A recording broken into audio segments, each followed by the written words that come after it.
Hey, hey, ho, ho, welcome to the show. Hey, hey, hey, ho, ho, welcome. Alright. Welcome back, everybody, to another episode of Creepypasta.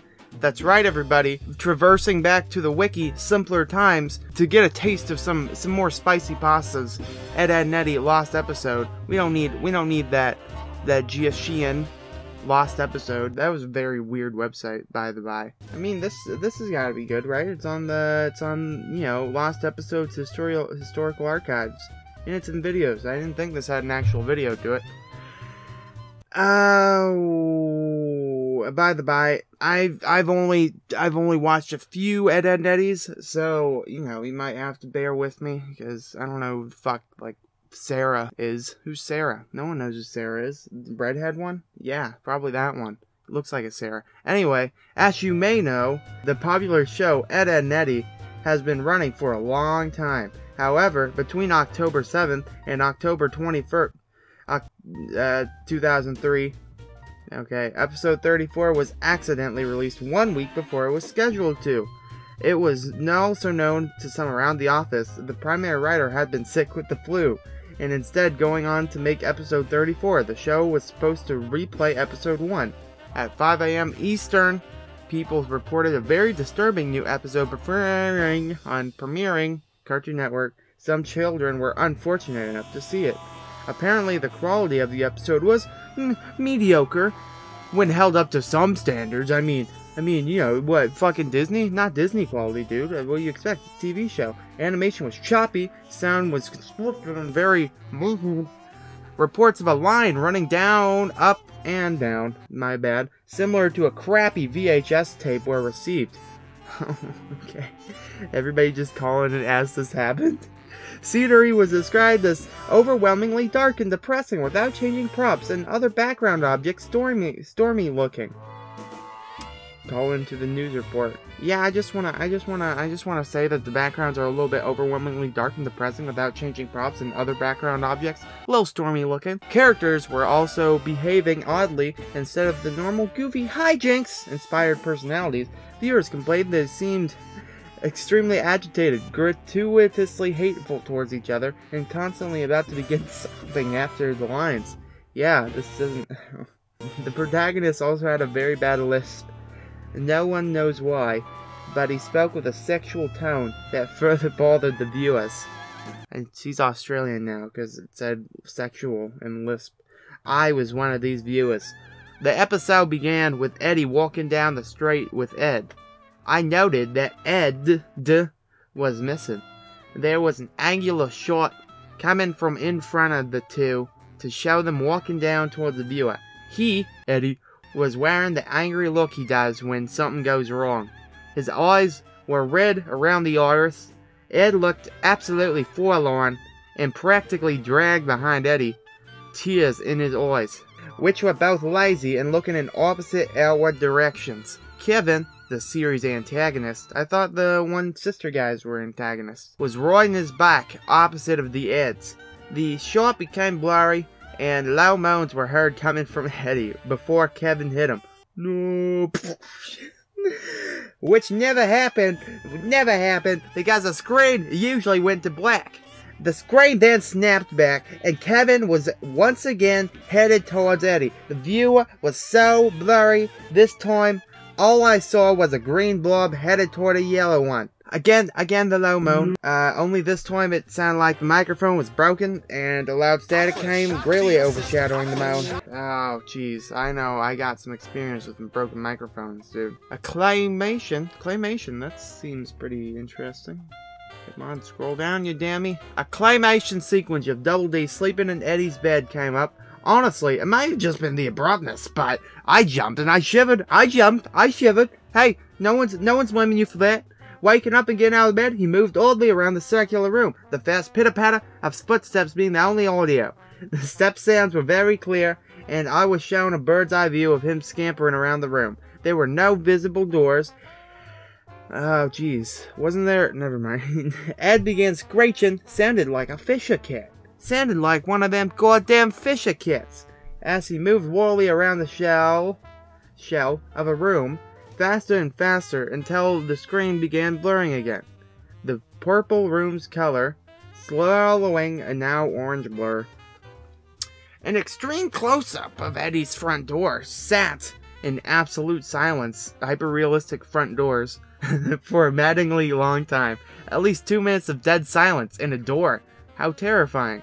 Next we see Jimmy and Sarah, that's the person I'm talking about, a doctor of some sort.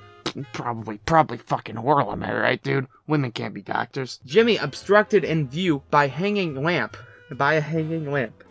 Jimmy, obstructed in view by a hanging lamp, is crying loudly with Sarah trying to comfort him in an unusually warm fashion. It hurts, Sarah. It hurts. I gotta actually mess up my teeth to do that voice. Suddenly, the door of the room is smashed open by a new character, the dentist. His face wasn't shown because he was tall enough to be out of the shot. Sarah was escorted out of the room. Jimmy was shown. His headgear was mangled, the front bent upward, stretching his lip very high, tearing proportions. The front of his gums were trickling blood, and the teeth were missing. The disturbing part was that he lost both arms and legs beforehand, apparently, and sat paraplegic. I almost cried as I came to the conclusion the others had beaten him up. That's a bit presumptuous. And bent his headgear. I mean, didn't he, like, generally run into objects in the show? Like, he seems like a clumsy guy. The camera stayed on his mangled face for a few seconds. Oh my gosh, stop Australianing, dude. It's not funny anymore. Still, as a picture, silent as ever. Commercials came on. Yay! We were instantly assaulted with a very hairy Ralph in his darkened shed, fisting the cow. Jesus. The visual loops and gets blurry as the scene pans out. Naz the Impaler is reading a magazine on our couch. The quality is now best damn quality I've ever seen in my life. Eddy is now alone. Without Ed, the quality of the guy's worse than before, and he is still walking, the sun now lightening the mood somewhat as he smiles and begins running. The door is shown again, and we see through Eddy's eyes as he reaches out and opens it. This house is nice and bright, but a very bad played violin Lee is blaring, the only audio in his scene, as he makes his way through the house. Eddy opens the door to his room. Johnny is shown under Naz's couch's cushions as he crawls on all fours in a comedic way and pops up behind her, still oblivious. I laughed because someone forgot to draw his eyes, and I thought of a mole. Ha! Moles! Damn moles! Ha! Those dicks! Suddenly I stopped laughing as he starts swallowing her head. I'd probably laugh at the swallowing her head rather than the gosh darn mole. Still in a cartoon. You thought of a mole? You thought moles are funny? Those things are terrifying, dude. Still in a cartoonish fashion, but this was different. He and she stayed like this until she started kicking and struggling. A mole is freaking sucking on her head, dude. Did she turn into the gosh darn body snatchers? Johnny held her head like this until she went limp. A zoom in on its face revealed extremely small human eyes. It's so stupid. Double D was laying on Eddy's floor, no longer in claymation. Oh, I forgot Double D was in this episode. The camera showed Eddy's house for the remainder of the episode. 3 minutes, and the next program began on the spot. That didn't seem like super eventful. I mean, I don't know. And by the way, do they have to still pay Double D's voice actor for this? Bada boop, found footage. Alright, let's see. Decent amount of dislikes, but come on, let's see some found footage. I want to see what Ralph looks like fisting that cow. Oh, Jesus. Loud. I see how this is going to turn out.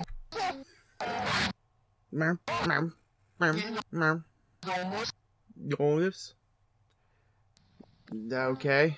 It seems like that the audio is cutting out a bit. Also, Eddy doesn't seem to be... There we go. I was going to say he doesn't seem to be shaking as the background is, but... Now we're just watching a wave filter, everybody. I don't even know what scene this is. What's this? It looks like there's an eye up there. That's cool, I guess. Is this supposed to be claymation? A claymation Double D. How long does this freaking go on for? This is not found footage. This is just a wave filter on somebody. What the fudge and Flitchwicks? That's the worst thing I've ever seen in my life. Thank God for those dislikes, dude. I swear to God I watched it. This is not the Lost episode, you idiot. I asked for the fucking Lost stuff, not some fucking still picture, bitch. Let's watch this. Oh, ads. Come on, term paper. Words are often portrayed as they are powerless. Passive voice. It's free. I don't want Grammarly. I can write myself, dicks. Oh, no. It's just some dick weasel talking about it. Damn it. What shall we do next? Dang it, you. Well, I guess that's it. Ahem. Overall, I didn't really follow what was happening too well. I mean, we can basically say this about everything, but I don't super know what's happening. I remember Ralph fisted a cow for some reason, and that's basically the only part I remember. A claymation was involved. I was Double D the one. Anyway, whatever. So, I mean, good. I would say good. 4 out of 16,000. Yeah, probably give it that. Alright, so I'm going to end this here. But before I do, let's play some dulcet tones on my piano-roo.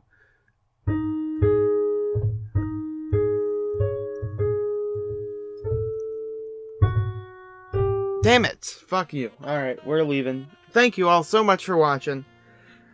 Love you all, smooches. Mwah. And I will see all you in the next episode. Goodbye.